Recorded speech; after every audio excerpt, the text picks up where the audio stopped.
And now we're going to walk down to the community center and put some of these fish in the fish tank. Hello, little Junimo.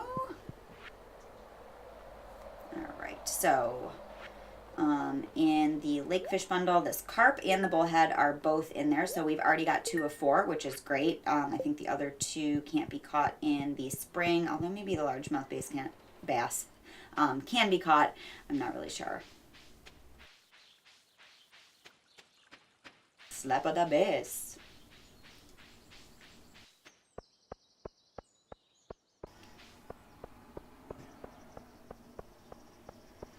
All right, it's getting to be late. Our energy's getting low, but let's stop by the Stardew Saloon because there's definitely a couple of people that we haven't met yet. Talk to Pam. Hey, Pam. Gus. Hello, Gus. Emily, we already know her. They're very weird that she's sisters with Haley. They're so different. And Shane doesn't know me. Why am I talking to him? Shane is kind of the biggest jerk in the game, especially early on, but I have a major soft spot for him. He, as we will see, has some substance abuse issues. The great thing about Stardew Valley is it seems like this really perfect, cutesy little world, and in many ways it is, but a lot of the characters develop interesting storylines going forward. I mean, certainly this isn't a super deep role-playing game where you're going to get, you know, a million times into all of these people's backstories, but you do learn a lot about the characters, and I think everyone ends up having their favorites. Shane is definitely a soft spot for me. Pierre, like I've said before, kind of a douche.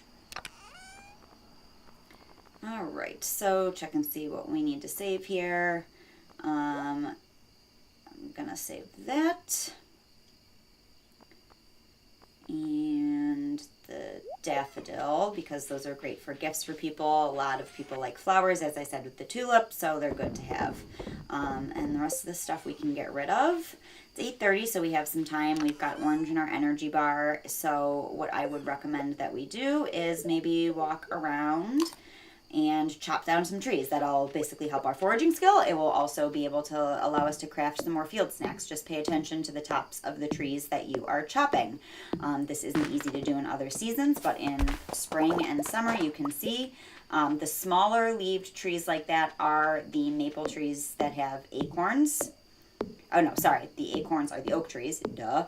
And the bigger leaf that I'm chopping here right now is the maple tree. So you can tell based on the seeds that you're getting, but that's just over, you know, a bunch of times practicing you learn. And the reason that that becomes important is later on you're going to get a tapper so you can get syrups out of all these trees. And if you're looking for just say an acorn or just a maple tree or whatever it is to craft a field snack early on, you know what you're doing and not just aimlessly chopping any green top tree that you see over and over and over again.